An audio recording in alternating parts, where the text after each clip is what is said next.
At my wife's family dinner, my wife was smiling. My wife's dad was making a toast. Her sister was scrolling her phone. Then my daughter handed me a note under the table. It said, "Call 911." She looked pale. I didn't panic. I did this. 17 minutes later, my wife's parents were panicking. You know how some nights stick with you forever? Like they're burned into your brain with a hot iron. Every detail crystal clear, even years later? This was one of those nights. Thursday, October 12th. I remember because I'd been counting down the days until the weekend, looking forward to some peace and quiet after a brutal week at the office.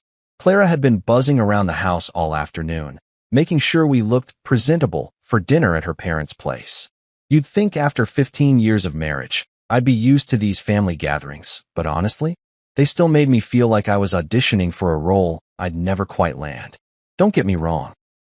I loved my wife, would have walked through fire for her. But her family? That was complicated territory. The drive out to the countryside took about 45 minutes, winding through those back roads where cell service gets spotty and the trees seem to lean in closer with every mile. Mira sat in the back seat, earbuds in, staring out the window with that distant look teenagers perfect. She'd been quieter than usual lately, and I figured it was still the grief from losing Uncle Alton. That man had been her hero, taught her to fish, told her stories about the old days, treated her like she hung the moon. His death hit her harder than anyone expected. When we pulled up to the house, that familiar knot formed in my stomach. The place looked like something out of a magazine. Perfectly manicured lawn, flower boxes under every window, the kind of setup that screams, "We've got our shit together." Peter was already at the door before I'd even turned off the engine, that big politician smile plastered across his face. Guy could have run for office with that charm offensive he pulled every time we visited. "There's my favorite son-in-law," he boomed, like I was the only one Clara had ever brought home. Behind him, Miriam appeared with that apron she always wore for these dinners, the one with little roosters on it that she'd probably had since the Clinton administration. The hugs were standard issue, polite, brief, the kind you give distant relatives at weddings. But when Mira hugged me, something felt different. Her arms wrapped around my waist tighter than usual, and she held on for what felt like an eternity. I could feel her trembling, just slightly, like she was cold even though it was a warm evening. When she finally let go, she looked up at me with these eyes. Man, I should have paid more attention to those eyes right then. Dinner started like it always did. Peter insisted on opening the good wine, some bottle he'd been saving for a special occasion that apparently included every family gathering for the past 3 years. Miriam fussed over the roast, making sure everyone's plate was piled high enough to feed a linebacker. Ivy showed up fashionably late. As usual, phone glued to her hand like it was surgically attached. The conversation flowed in that predictable rhythm family dinners always do. Peter held court with his stories about golf buddies and neighborhood politics. Miriam chimed in with updates about church committees and book club drama. Ivy contributed the occasional grunt or eye roll between scrolling sessions. And Clara? She played the perfect daughter, asking all the right questions, laughing at all the right moments. I tried to focus, really I did. But I kept glancing at Mira, who sat across from me picking at her food. She'd always been a good eater. Kid could put away a burger and fries like nobody's business. But tonight, she was pushing green beans around her plate like she was rearranging furniture. That's when it happened. We were maybe halfway through dinner when Peter raised his glass for one of his famous toasts. "To family," he declared, his voice taking on that booming quality he used when he wanted everyone's attention. "And to the simple pleasures, good food, good wine, and good company gathered under one roof." Everyone raised their glasses dutifully. I was reaching for mine when I felt something brush against my leg. At first, I thought maybe Mira had dropped her napkin or something. But then I felt her hand, deliberate and urgent, pressing a piece of paper into my lap. The paper felt small, maybe torn from a notebook. I palmed it carefully, trying not to draw attention. Myra's face hadn't changed. She was still staring straight ahead, glass raised like everyone else. But I could see the tension in her jaw, the way her knuckles had gone white around the stem. I waited until Peter finished his toast, and everyone took that obligatory sip. Then, as casually as I could manage, I unfolded the paper in my lap. 2 words, written in Myra's careful handwriting, the kind she used for important school assignments. Call 911. My blood turned to ice water. I looked up at her immediately, searching her face for some clue, some explanation. She met my eyes for just a second, long enough for me to see the fear there, raw and desperate. Then she looked away, back to her untouched plate. Every instinct I had was screaming. This wasn't teenage drama. This wasn't some cry for attention. My daughter, my smart, level-headed, never-cried wolf daughter, had just passed me a note asking me to call the police. And she'd done it in a room full of family, people who were supposed to love and protect her. I forced myself to take a sip of wine, to nod along when Miriam started talking about the church fundraiser. But my mind was racing, trying to process what the hell was happening. Mira looked pale, almost gray under the dining room lights. Her shoulders were rigid, like she was bracing for impact. "Excuse me," I said, standing up abruptly. "I need to use the restroom." Clara looked up at me with mild concern. "You okay, honey?" "Yeah, just, that coffee earlier." I managed what I hoped was a believable smile. "Be right back." I walked through the house on autopilot, past the family photos lining the hallway, past the grandfather clock that had been ticking in the same spot for as long as I'd known these people. The bathroom was at the end of the hall, small and neat with hand towels that probably cost more than my weekly grocery budget. I locked the door behind me and sat down on the edge of the bathtub, my hands shaking as I pulled out my phone. The note was still clutched in my other hand, those two words staring back at me like an accusation. I didn't hesitate. I didn't second-guess. I didn't wonder if I was overreacting. I dialed 911. Looking back now, I realize how blind I'd been, how perfectly they'd orchestrated the whole damn thing. From the outside, sitting around that mahogany dining table with the good china and cloth napkins, we probably looked like something straight out of a Norman Rockwell painting. The American dream in action, 3 generations gathered together, sharing a home-cooked meal and making memories.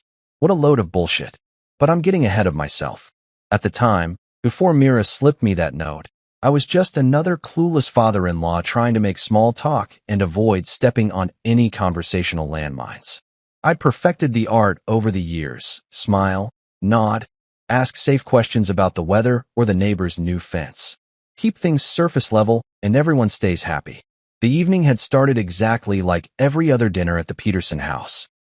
Clara spent an hour getting ready, changing outfits twice because she wanted to look nice, but not like I'm trying too hard. I threw on khakis and a button-down, the uniform of suburban dads everywhere. Mira had been unusually quiet during the drive, but hell, teenagers are quiet. That's what they do. They live in their own little worlds, speaking in grunts and eye rolls, emerging only when they need money or a ride somewhere. I should have known something was off the moment we walked through that front door. Myra's hug when I got out of the car. Christ, how did I miss it? The girl practically clung to me like she was drowning, and I was the only life preserver in sight. Her arms wrapped around my waist so tight I could barely breathe, and she held on for what felt like forever. At the time, I chalked it up to grief. Uncle Alton's death had hit her hard, harder than any of us expected. Alton had been the family's black sheep turned beloved patriarch. Started out as a rebellious kid who ran off to join the Navy. Came back 20 years later with stories that would make your hair curl and a bank account that would make your eyes water. The man had invested in tech companies back when most people thought the internet was a fad, made a fortune and never let it go to his head.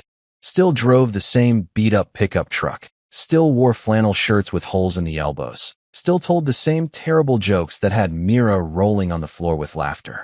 She'd adored him. Every family gathering, she'd find her way to his side, listening to his war stories and fishing tales with the kind of rapt attention most kids reserve for their favorite YouTubers. When he got sick last spring, she'd spend hours at his bedside, reading to him, playing cards, just keeping him company. His death 2 weeks ago had left a hole in all our lives, but especially hers. So when she seemed withdrawn at dinner, when she pushed her food around instead of eating it, when she stared off into space with that 1,000-yard stare, I figured it was grief. Poor kid was still processing the loss, still trying to figure out how to exist in a world without Uncle Alton's terrible puns and warm hugs. I was so fucking wrong. The dinner conversation flowed around us like background music. Peter dominated most of it, as usual, regaling us with stories from his golf foursome and complaints about the city council's latest decisions. The man had opinions about everything, traffic patterns, property taxes, the best brand of lawn fertilizer. Miriam played the perfect hostess, making sure everyone's wine glass stayed full and their plates never looked empty. She'd jump up every 5 minutes to grab more rolls or refresh the water pitcher, bustling around the table like a caffeinated hummingbird. Ivy contributed her usual commentary from behind her phone screen. 28 years old and still acting like a surly teenager, she'd glance up occasionally to make some sarcastic comment or correct something her father had said. She worked at some tech startup downtown, made decent money, and never let anyone forget that she was too busy for family obligations. Yet here she was, same as always, showing up fashionably late and spending half the meal scrolling through Instagram. Clara fell into her role effortlessly. The dutiful daughter, asking all the right questions, laughing at her father's jokes, complimenting her mother's cooking. She'd perfected the performance over 30-plus years of family dinners. Sometimes I wondered if she even realized she was performing anymore, or if it had just become second nature. And me? I played my part too. The appreciative son-in-law, grateful for the home-cooked meal and the warm welcome. I complimented Miriam's roast beef, asked Peter about his latest home improvement project, made polite small talk about work and weather. I was the picture of suburban respectability, sitting there in my pressed khakis and polo shirt, sipping wine that probably cost more than I made in a day. But Mira was different that night. She sat across from me, picking at her food with mechanical precision, cutting her meat into tiny pieces and then rearranging them on her plate. Her usual spark was completely gone. No eye rolls at her grandfather's bad jokes, no animated discussions about school or friends. She barely spoke at all, just offered one-word responses when someone asked her a direct question. I kept stealing glances at her throughout the meal, trying to read her mood. Her face was pale, almost grayish under the dining room chandelier. There were dark circles under her eyes that makeup couldn't quite hide. Her hands trembled slightly when she reached for her water glass. I noticed because I'd been watching, trying to gauge how she was handling Uncle Alton's absence from the table. The realization hits me now like a punch to the gut. She wasn't grieving.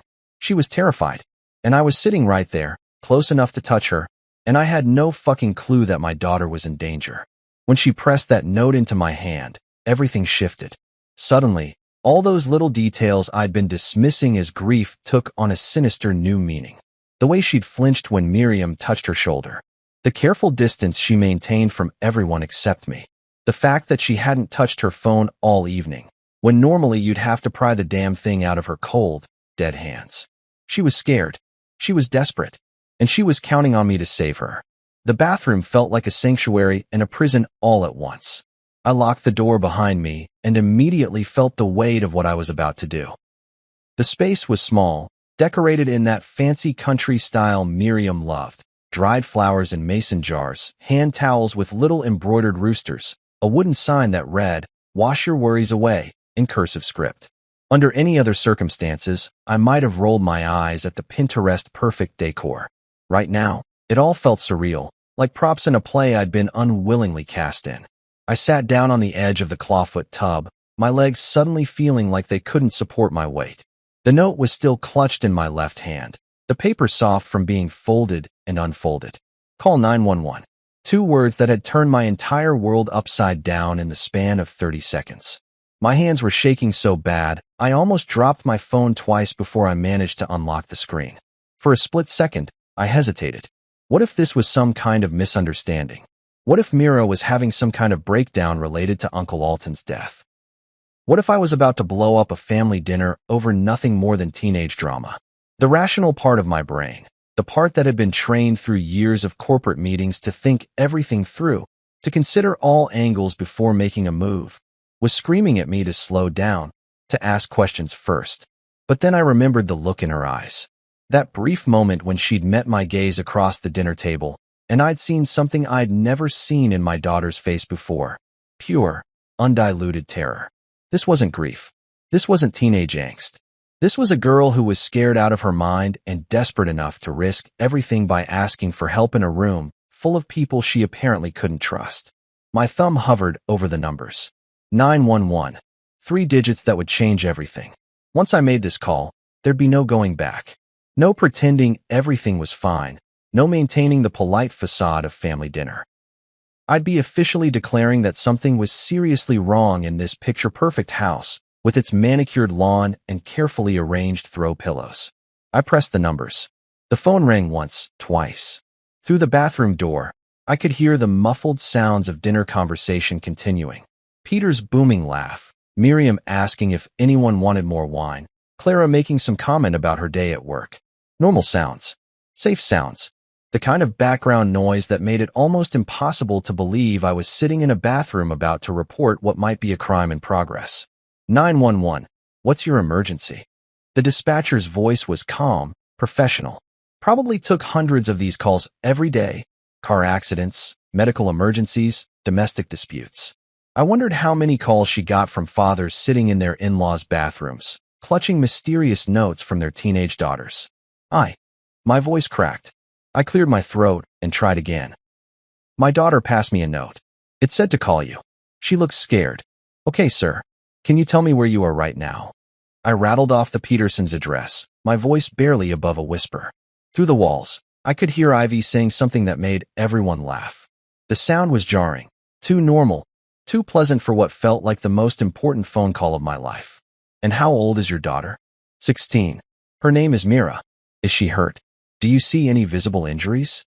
No, I don't think so. But she's not acting like herself. She looks pale, scared. She barely ate anything at dinner. As I said it, I realized how inadequate those words were. How do you explain that invisible shift, that fundamental wrongness that had been nagging at me all evening? Who else is in the house with you? I listed everyone. Clara, Peter, Miriam, Ivy. It's my wife's family.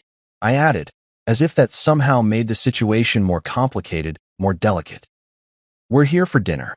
Sir, I need you to stay calm. Do you feel like you or your daughter are in immediate danger? That was the million-dollar question, wasn't it? I looked around the bathroom, at the cheerful roosters and inspirational signs, listening to the sounds of a family enjoying their evening meal. From the outside, everything looked perfectly normal. But Mira had risked everything to get me that note. I don't know, I said honestly. But something's wrong. She wouldn't have asked me to call unless something was really wrong. My daughter doesn't lie about stuff like this. The dispatcher's voice remained steady, reassuring. We're going to send officers to check on the situation. They should be there within 15 to 20 minutes. In the meantime, I need you to act as normal as possible. Don't let anyone know you've called US unless you feel like you're in immediate danger. Can you do that? Yes. The word came out stronger than I felt. Is there somewhere safe you can stay until officers arrive? I looked around the small bathroom. I'm in the bathroom right now. I told them I needed to use it. That's good. Stay there for another minute or two, then go back to dinner. Try to keep an eye on your daughter, but don't do anything that might escalate the situation. The officers will handle everything when they arrive. What if? I started to ask, then stopped. What if what? What if I was wrong? What if I was about to ruin relationships that had taken 15 years to build? What if I was overreacting to a grieving teenager's cry for attention? Sir, are you still there? Yeah, I'm here. The officers are on their way. Just remember, you did the right thing by calling. If your daughter felt the need to ask for help, then she needed help. Trust your instincts. Trust your instincts. Easy for her to say. Right now, my instincts were a confused mess of parental panic and social anxiety. But underneath all that noise, there was one clear voice. Mira needed me. Whatever was happening in this house, my daughter was scared enough to risk everything by asking for help. Okay, I said. They're coming. Yes, sir. Officers are en route. Should be there in about 15 minutes. I ended the call and sat there for another moment, staring at my phone screen. In 15 minutes, everything would change. Police officers would be knocking on the Petersons' front door, asking questions, investigating whatever the hell was going on. There'd be no more pretending, no more polite dinner conversation. I stood up, flushed the toilet for authenticity, and ran the water in the sink for good measure. In the mirror, I looked like a man who'd just aged 5 years in 10 minutes. But I plastered on what I hoped was a convincing smile and prepared to go back to the table. 15 minutes. I just had to hold it together for 15 more minutes. I unlocked the bathroom door and walked back toward the sound of laughter, my heart pounding so loud I was sure everyone would hear it. Walking back to that dinner table was like stepping into an alternate reality. The same chandelier cast the same warm glow over the same mahogany surface. The same faces looked up at me with the same polite smiles. Peter was in the middle of some story about his golf buddy's spectacular sand trap disaster. Miriam was already reaching for the wine bottle, ready to top off glasses that weren't even half empty yet. Ivy had actually put her phone down for once and was contributing to the conversation with something that sounded suspiciously like genuine interest. Everything looked exactly the same as it had 10 minutes ago, but I felt like I'd just stepped through the looking glass into some twisted version of normal family life. There he is, Peter boomed as I slid back into my chair. We were just talking about the Hendersons' new pool. Did you see it when you drove in? Things practically the size of a small lake. I told Miriam we should think about putting one in, but she's worried about the maintenance. I nodded and made what I hoped were appropriate responses while my brain screamed at me that police officers were on their way to this very house. In 12 minutes. No, 11 now, there would be a knock at that front door. Professional, serious people with badges and questions would be standing on the Petersons' welcome mat, asking to speak with my daughter about why she'd felt the need to ask her father to call 911. Honey, you okay? Clara's voice cut through my internal countdown. She was looking at me with mild concern, her hand reaching over to rub my back in that automatic way wives do when they sense their husbands are stressed. You look a little pale. I'm fine, I managed, forcing what felt like the fakest smile in human history. Just tired, I guess. Long week at work. Miriam immediately perked up, seizing the opportunity to play the concerned hostess. Oh, you poor thing. Are they working you too hard? I keep telling Clara she needs to make sure you're taking care of yourself. Men never do. You know. They just push and push until they collapse. The irony was almost laughable. Here was my mother-in-law, fussing over my well-being while I sat there knowing that in a few minutes, police officers would be questioning her about whatever the hell she'd done to make my 16-year-old daughter scared enough to risk everything for help. I glanced at Mira. She was still sitting there like a statue, her untouched dinner growing cold in front of her. Our eyes met for just a second, and I tried to communicate something. Reassurance, maybe, or just acknowledgement that I'd heard her, that help was coming. But her face remained carefully blank, giving nothing away. Smart kid. Whatever was happening here, she'd learned to keep her cards close to her chest. Peter had moved on from pool maintenance to his latest obsession, the neighbor's oak tree that was apparently dropping leaves on his precious lawn. 20 years I've been asking them to trim that thing back, he was saying, gesticulating with his fork. 20 years. But does anyone listen? Of course not. Now I've got to rake my yard twice a week just to keep it looking decent. I found myself nodding along, making the right noises at the right times, while internally I was counting down like it was New Year's Eve. 10 minutes. 9.5. How was time moving so slowly? It felt like I'd been sitting there for hours, playing this bizarre game of pretend while my daughter sat across from me, pale and trembling, waiting for rescue. Clara launched into a story about some drama at her office, something about a co-worker who'd been stealing lunches from the break room refrigerator. Under normal circumstances, I would have been half listening while mentally planning my weekend. Tonight, I hung on every word, desperate for any distraction from the clock in my head that kept ticking down toward the moment everything would change. Ivy actually laughed at something Miriam said, a genuine laugh, not her usual sarcastic snort. For a split second, watching her face light up, she looked like the little girl I remembered from early family gatherings. Before she developed that edge, that constant low-level irritation with everything and everyone around her. It was almost enough to make me wonder if I'd gotten everything wrong, if whatever was happening here wasn't as sinister as my paranoid brain was making it out to be.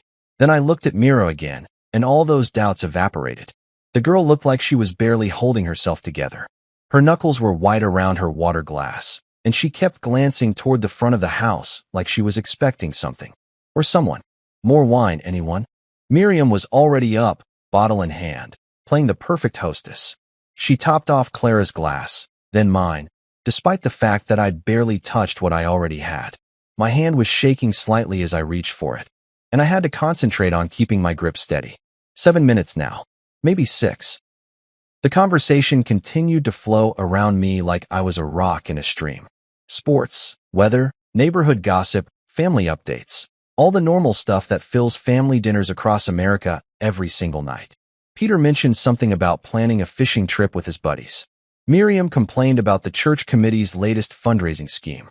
Ivy shared some story about a disastrous first date that had everyone chuckling. It was all so goddamn normal. Except for Mira, who sat there like she was made of glass, and me, who was clutching my wine glass like it was the only thing keeping me anchored to reality. 5 minutes. I tried to eat something, forcing down a bite of mashed potatoes that tasted like cardboard. My stomach was too knotted up to handle food, but I needed to maintain the charade. Just a few more minutes of playing the role of the grateful son-in-law, enjoying a lovely family dinner with his wife's wonderful relatives. Clara squeezed my knee under the table, probably thinking I was just tired from work. If only she knew that in about 4 minutes, everything we thought we knew about her family was about to get turned upside down. 3 minutes. The grandfather clock in the hallway chimed the hour, its deep tones echoing through the house. Usually, that sound was comforting, a reminder of tradition and stability. Tonight, it sounded ominous, like a countdown to Judgment Day. 2 minutes. I found myself actually praying, not to any specific deity, just throwing desperate thoughts into the universe. Please let me be doing the right thing. Please let Mira be safe. Please let this all make sense soon. And then, right on schedule, came the sound that changed everything. A firm, professional knock at the front door. The knock came sharp and decisive, cutting through Peter's story about his golf buddy like a knife through butter. The entire room went dead silent. You know that moment in movies when the record scratches and everyone freezes? That's exactly what happened. Peter's fork stopped halfway to his mouth. Miriam's hand went still on the wine bottle. Even Ivy looked up from her phone with something resembling genuine surprise. But it was the way Myra's head snapped toward the sound that confirmed everything I needed to know. Relief flooded her face for just a split second before she caught herself and went back to that carefully neutral expression. She'd been waiting for this knock just as much as I had. Who could that be at this hour? Miriam asked, glancing at the clock like 8:30 was some ungodly time for visitors. Her voice had that slightly strained quality people get when unexpected company shows up during dinner. Peter was already pushing back from the table, napkin falling from his lap. Probably the Henderson's kid with his damn soccer ball again. I swear, that boy kicks it into our yard on purpose just to come knocking. But there was something off about his tone, forced casualness that didn't quite ring true. I'll get it, I said, standing up before anyone else could move. The words came out steadier than I felt, which was a minor miracle considering my heart was hammering against my ribs like it was trying to break free. Clara looked up at me with mild curiosity. You sure, honey? It's not even our house. It's fine. I was already moving toward the front hall, my legs feeling like they belonged to someone else. Behind me, I could hear the family exchanging those polite, confused murmurs people make when the normal rhythm of an evening gets disrupted. The front door was solid oak with a decorative glass panel that distorted shapes into abstract blurs of color. Through it, I could make out 2 figures, one taller, one shorter, both wearing dark uniforms that made my pulse skip. This was really happening. I hadn't imagined the note, hadn't overreacted to teenage drama. Police officers were standing on my in-laws' front porch because my daughter had asked me to call them. I took a deep breath and opened the door. 2 officers stood there, professional and alert. The male officer was probably in his 40s, graying hair, the kind of build that suggested he'd been doing this job for a while. His partner was younger, a woman with sharp eyes that seemed to take in everything at once. My face, the house behind me, the expensive cars in the driveway. Evening, sir, the male officer said. I'm Officer Martinez. This is Officer Chun. We received a call from this address. Someone requested we check on the welfare of a minor. That was me. The words felt strange coming out of my mouth, like I was admitting to something illegal. My daughter, she passed me a note. It said to call you. She's in there. I gestured toward the dining room, where I could still hear the low murmur of confused conversation. Officer Chin stepped slightly forward. And you are? David Walsh. Myra's father. She's 16. Can you tell us what happened exactly? Martinez asked, pulling out a small notepad. I felt suddenly exposed, standing there in the doorway with the warm light from the house spilling out behind me. We're here for dinner with my wife's family. During the meal, Mira slipped me a piece of paper under the table. It just said call 911. Nothing else. Where is she now? Still at the dinner table.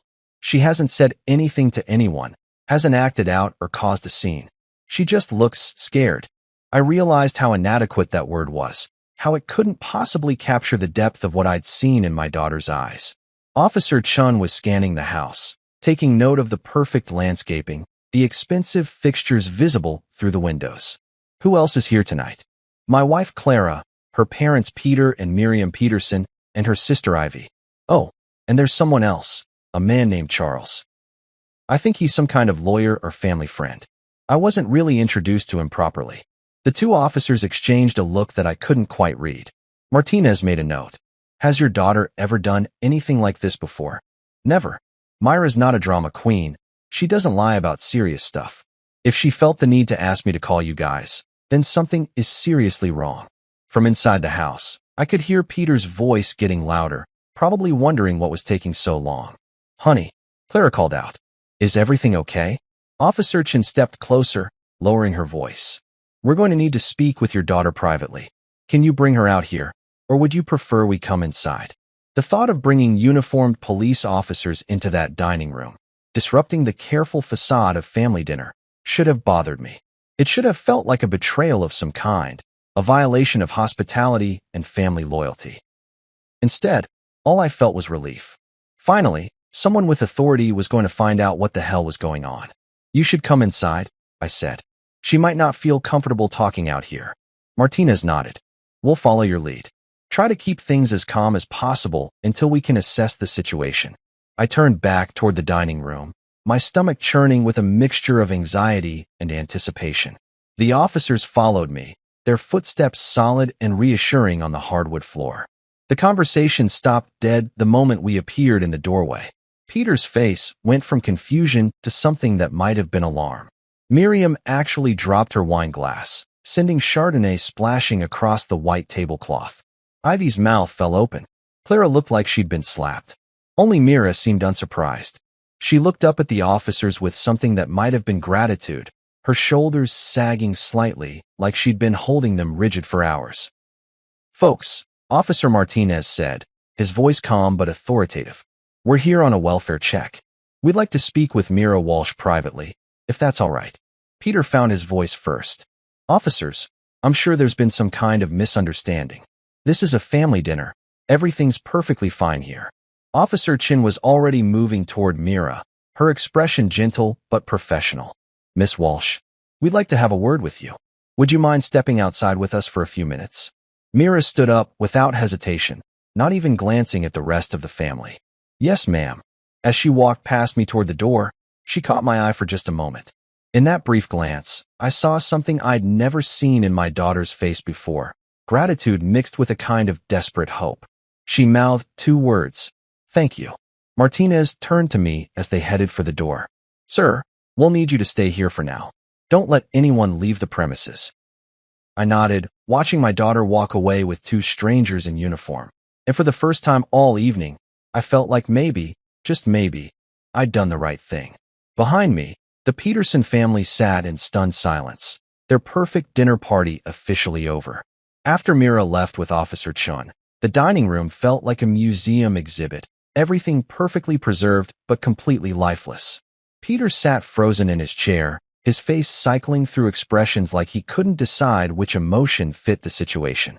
Miriam had gone pale as her spilled wine, dabbing uselessly at the stain with her cloth napkin. Ivy kept looking between her phone and the front door like she was calculating escape routes. Clara just stared at me with a mixture of confusion and what might have been betrayal. David, she said finally, her voice barely above a whisper. What the hell is going on? Before I could answer, we heard voices from outside. Mira talking to the officers, though I couldn't make out the words through the windows. Whatever she was telling them, it was taking a while. Officer Martinez had positioned himself near the dining room entrance, not quite blocking it, but making it clear that nobody was going anywhere until this got sorted out. I'm sure this is all just a misunderstanding, Peter said, but his voice had lost that booming confidence. He kept fidgeting with his napkin, folding and unfolding it like he was trying to solve a puzzle. You know how teenagers can be. Myra's been having a tough time since Alton passed. Maybe she's just confused, acting out. Mr. Peterson, Officer Martinez interrupted politely but firmly. I'm going to need everyone to remain seated while my partner speaks with the minor. That's when I noticed the man I'd forgotten about. Charles, the family lawyer who'd been introduced to me briefly when we arrived. He'd been sitting quietly at the far end of the table, barely participating in dinner conversation. Now he was studying his hands with the kind of intense focus people usually reserved for prayer or panic attacks. The front door opened and closed. Officer Chin came back inside, but Mira wasn't with her. My heart jumped into my throat. Where's my daughter? She's safe, Chin said immediately. She's sitting in our patrol car with another officer who just arrived. She's not under arrest or in any trouble. But based on what she's told us, we need to conduct a search of the premises. The words hit the room like a bomb. Miriam actually gasped. Peter's face went from pale to red. A search? Officers, I think there's been some serious miscommunication here. This is our home. We're law-abiding citizens. Sir, we have reasonable suspicion that a minor may have been held against her will on these premises. We need to verify her statements. Chin's voice was professional, but there was steel underneath. We can do this with your cooperation, or we can get a warrant. Your choice. Charles finally looked up from his hands. I think we should call our attorney. You are an attorney, Ivy snapped. Aren't you supposed to be handling this shit? Officer Martinez was already on his radio, calling for backup. Within minutes, the house was full of uniforms. They started methodically, room by room, while we sat there like suspects in our own family drama. They hit the kitchen first. I watched through the doorway as they opened cabinets, checked drawers, looked under appliances.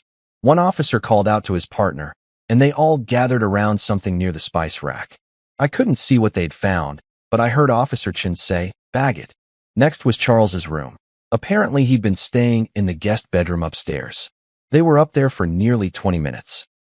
When they came back down, one of the officers was carrying a briefcase and several manila folders. Estate documents, I heard Martinez tell Chun. Multiple copies, some with signatures, some without.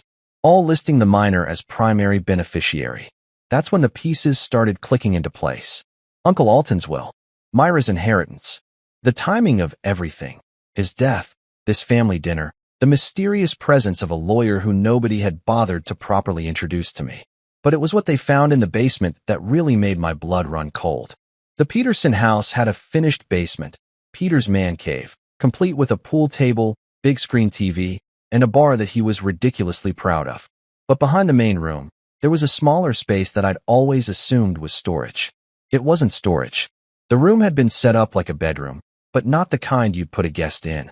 There was a single bed with institutional-looking sheets, a small desk, a plastic chair. The kind of furniture you'd find in a cheap motel or a halfway house.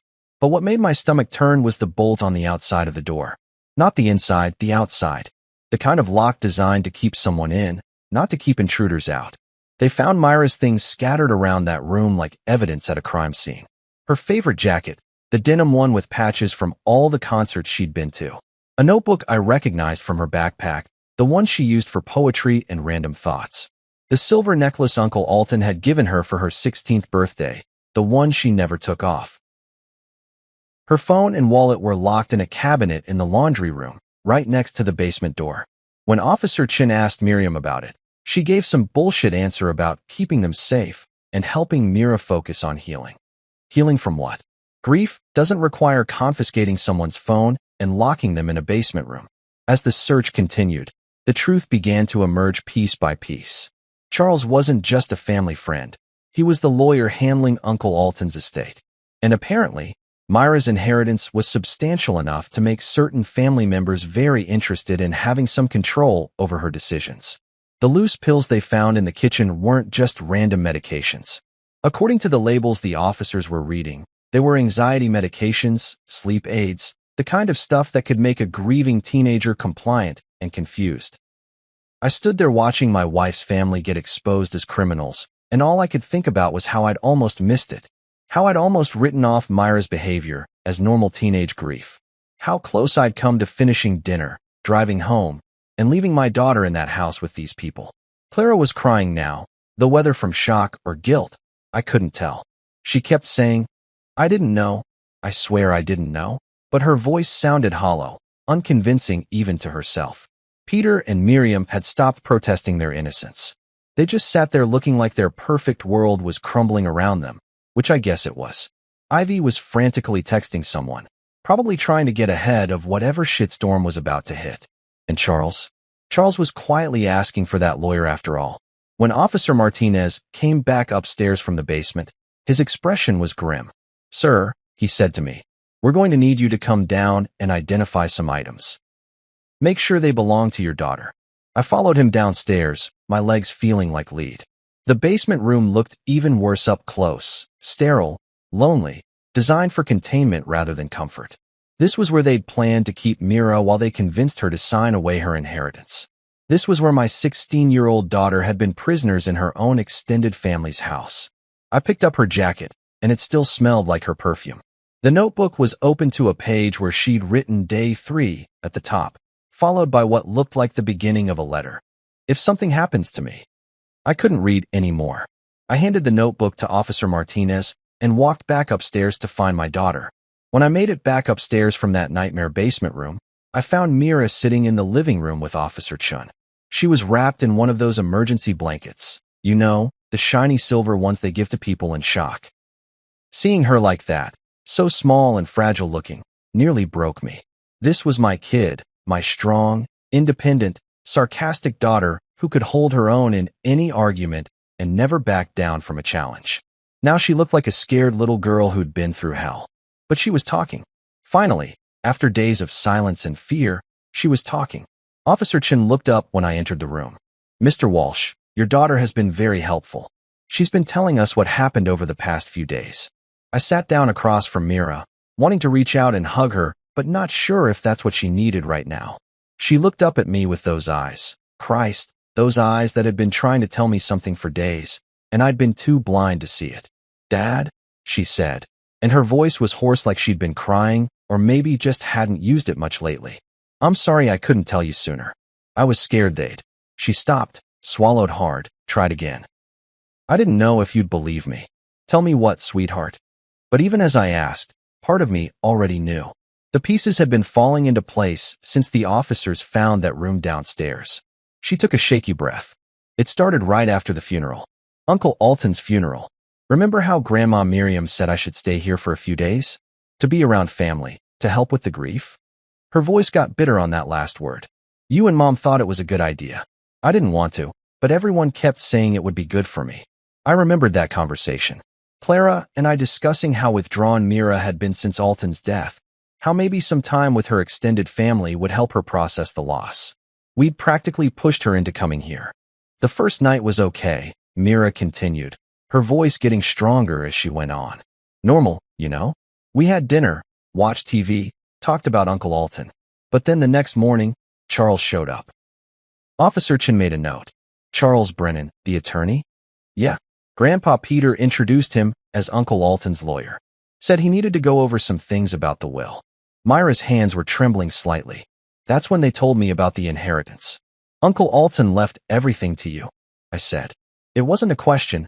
I'd figured that much out from what the officers had found upstairs. She nodded. "Everything. The house, the investments, all of it. They said it was worth." She paused, looked at Officer Chun like she was asking permission to continue. "Go ahead," Chin encouraged. "Your father needs to know. $2.7 million. The number hung in the air like a physical presence. Uncle Alton apparently made some really good investments over the years. Tech stocks, real estate, stuff like that. And he left all of it to me." My brain struggled to process that figure.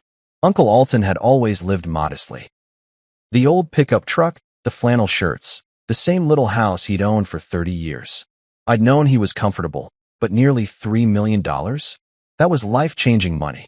Generational wealth. "So Charles starts explaining all this legal stuff," Mira went on. "About trusts and management, and how I'm too young to handle that kind of responsibility. He said they needed to set up some kind of, what did he call it?" She looked at Officer Chin again. "A conservatorship," Chin supplied. "Temporary legal guardianship that would give your grandparents control over the inheritance until you turned 25. Right? And they made it sound so reasonable, you know? Like they were looking out for me, making sure I didn't blow the money on stupid teenager stuff." Myra's voice was getting harder now, anger creeping in alongside the fear. "But then they wanted me to sign papers. Like, immediately. And when I said I wanted to talk to you and Mom first, they got weird about it. Weird how? Grandma Miriam started talking about how grief makes people make bad decisions. How I wasn't thinking clearly. Grandpa Peter said Uncle Alton had specifically asked them to handle things to make sure I was protected from people who might try to take advantage of me. She laughed, but there was no humor in it. They made it sound like you and Mom were the threat. Officer Chen leaned forward. When did they take your phone? That night. Grandma said it would help me disconnect from outside pressures while I was grieving. She said I needed to focus on healing, not on social media and texting. Myra's voice cracked slightly, but I knew something was wrong. The way they were all looking at each other, having these quiet conversations that stopped when I walked into the room. What about the medications? I asked, though I wasn't sure I wanted to hear the answer. Myra's face went pale again. They said the doctor prescribed them for grief counseling. Anti-anxiety stuff, sleep aids. Said it would help me process Uncle Alton's death in a healthy way. She wrapped the emergency blanket tighter around herself. But they made me feel fuzzy, you know? Like I was thinking through cotton. And they kept increasing the doses. The full picture was becoming clear now, and it made me sick.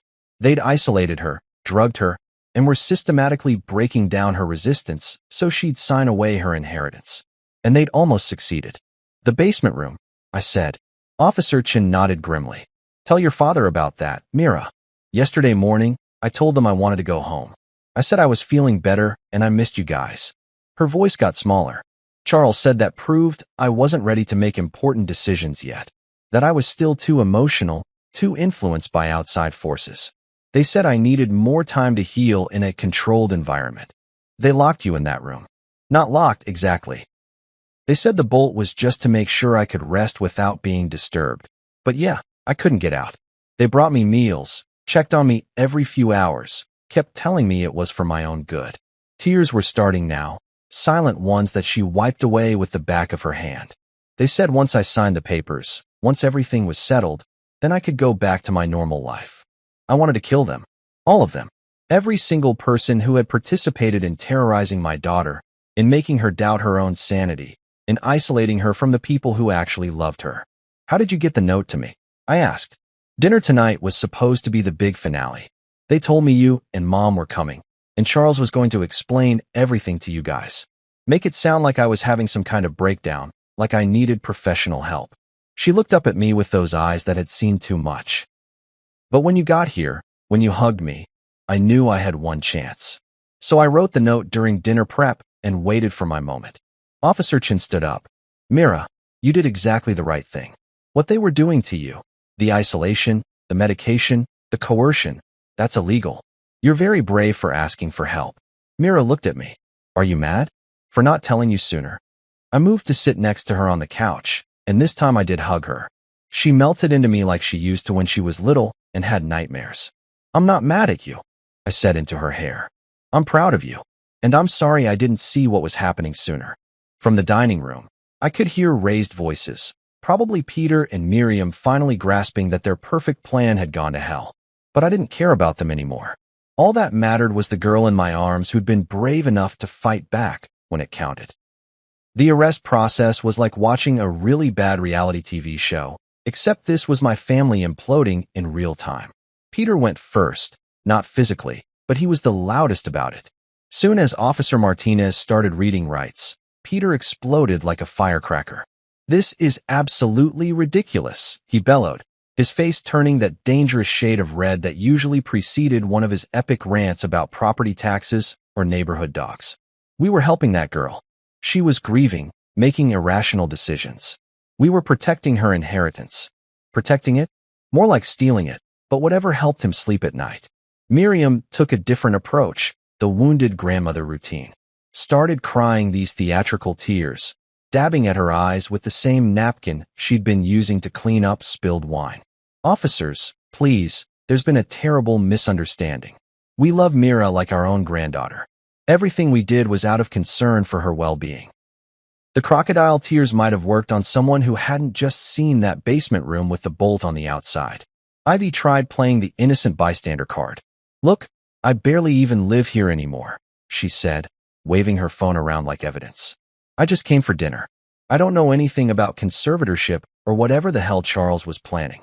But Officer Chun had already found text messages on Ivy's phone, conversations with her parents about managing Myra's expectations and keeping her focused on family. Turns out little sister wasn't as innocent as she pretended. Charles, though? Charles was the smart one. Soon as the cuffs came out, he clammed up tighter than a bank vault and started asking for his lawyer. Guy knew he was screwed. Fraud, coercion, probably a dozen other charges I couldn't even pronounce. His law license was toast, and he knew it. The backup officers had arrived while we were in the living room with Mira, so there were plenty of hands to handle the arrests. Peter kept shouting about his rights and demanding to call his attorney, like this was some kind of parking ticket situation. Miriam switched between crying and trying to guilt-trip the officers about destroying a family. Ivy just looked pissed off, like getting arrested was somehow inconveniencing her evening plans. They loaded them into separate patrol cars, standard procedure to prevent them from coordinating stories. Through the living room window, I watched Peter gesticulating wildly in the back of one cruiser, probably still trying to convince someone that he was the real victim here. The paramedics showed up too, wanting to check Mira over after hearing about the medication situation.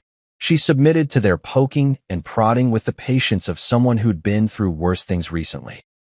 Blood pressure, pupils, asking about dizziness or nausea, making sure whatever cocktail they'd been feeding her wasn't going to cause lasting damage. Clara finally showed up from wherever she'd been hiding during the arrests. Her face was streaked with mascara, and she looked like someone had told her the world was ending. Which, in a way, it was, at least the world where her parents were respectable people instead of criminals. "David," she said, her voice barely a whisper. "I swear to God, I didn't know. I thought they were just trying to help her cope with Uncle Alton's death." I wanted to believe her. Part of me did believe her. Clara wasn't the scheming type. She was more the go-along-to-get-along type. But she'd also been pushing for Mira to stay here, talking about how good it would be for her to spend time with family. "We'll figure it out later," I told her, because honestly, I didn't have the emotional bandwidth to deal with my wife's potential complicity right now. My priority was getting Mira somewhere safe and starting the process of undoing whatever legal damage these people had tried to inflict. Officer Chin approached us as the last patrol car pulled away. "Mr. Walsh, we're going to need formal statements from both you and Mira, but that can wait until tomorrow. Right now, I'd recommend getting her checked out by your family doctor, maybe talking to someone about trauma counseling." I nodded, still holding on to Mira like she might disappear if I let go. "What happens now? With the case, I mean?" "They'll be processed tonight, probably make bail by morning. But with the evidence we found, the room, the medications, the forged documents, the DA's going to have a field day with this one." As we walked out of that house for what I hoped would be the last time, I felt Mira squeeze my hand. "Dad, can we go home now?" "Yes, sweetheart. We're going home." They made bail faster than I expected. 48 hours after getting arrested, they were back on the streets and apparently convinced they could salvage this clusterfuck through good old-fashioned manipulation. I'd made the mistake of leaving town for a work conference, something I'd booked months ago and couldn't cancel without serious consequences. Clara was supposed to stay with Mira, but she'd gotten called into her office for some emergency meeting. So for exactly 3 hours on Tuesday afternoon, Mira was alone at our house. That's when they struck. Smart girl that she is, Mira started recording the moment she saw Miriam's car pull into our driveway. By the time I got her frantic text and called her back, she had everything on her phone. Miriam's voice came through crystal clear. "Sweetheart, you know we love you. You've always been such a sensitive child, and we understand this has all been very overwhelming. Peter's contribution was equally disgusting. Your grandmother hasn't slept in weeks worrying about you. We never meant for things to get so out of hand. But it was Ivy who really pissed me off. Look, Mira, it was never about hurting you. It was about fairness. That money could help the whole family, not just you. Fairness. Like they had some divine right to Uncle Alton's money because they were related to him. The recording was 23 minutes of them trying every manipulation tactic in the book. Guilt trips about family loyalty. Sob stories about their financial struggles. Veiled threats about what would happen if they went to prison because of her lies. Mira handled it like a champ, barely saying a word while they hung themselves with their own rope. I called the police from my hotel room and filed a report for harassment and intimidation of a witness. Then I called our lawyer. Yeah, we had one now. and sent him the recording. By the time I got home that evening, I'd already arranged for us to move into a short-term rental across town. Furnished place with a security system, nosy neighbors who actually gave a damn about what happened on their street, and enough deadbolts to keep out a SWAT team. The restraining order was approved within a week. Peter, Miriam, Ivy, and Charles were legally required to stay at least 500 feet away from Mira, our home, and her school. Clara and I were barely speaking by then. She kept insisting she'd had no idea what her family was planning, but she'd also been awfully quiet during those conversations about Mira needing family support after Uncle Alton's death. Trust, once broken, is a hell of a thing to rebuild. The trial was set for early December. Our lawyer was confident. Between the physical evidence, Myra's testimony, and that recording, the prosecution had a slam-dunk case. But more importantly, Mira was starting to smile again. Real smiles, not the fake ones she'd been wearing for weeks. She was sleeping through the night, eating actual meals, cracking jokes at dinner. My daughter was coming back to life, and for the first time since this nightmare started, I felt like we might actually be okay. The prosecution didn't even break a sweat. When you've got a basement prison, doctored legal documents, and a recording of the defendants trying to intimidate their victim, the case pretty much argues itself. Ivy cracked first during interviews, pointed fingers at Miriam faster than you could say plea bargain. Miriam blamed Charles for the whole scheme. Peter claimed he was just following his wife's lead, playing the confused old man card. Charles tried to maintain his innocence right up until they played the recording of him coaching Peter on what to say to Mira. The sentences came down like hammers. Peter got 6 years for conspiracy and elder abuse. Miriam pulled 4 years for the same charges. Ivy managed 18 months thanks to her cooperation. Charles got the worst of it. 8 years plus disbarment for fraud, coercion, and about 6 other felonies I can't pronounce. 3 months later, the estate finally cleared probate. Mira inherited everything. Uncle Alton's house, his investments, enough money to pay for college, and then some. More importantly, she could finally breathe again. The girl who'd been pale and trembling at that dinner table was laughing again, making plans for her future, talking about maybe studying law herself someday. So I can help other people who get screwed over by their families, she said. Clara and I worked things out eventually. Therapy helped. Trust takes time to rebuild, but we're getting there. Sometimes I still wake up in cold sweats, thinking about what would have happened if Mira hadn't been brave enough to pass me that note. If I'd ignored it, dismissed it as teenage drama. But she did pass it. I did listen. I believed her when it mattered most. That's what saved her. That's what saved us both. Sometimes the most important thing a parent can do is simply believe their kid when they ask for help.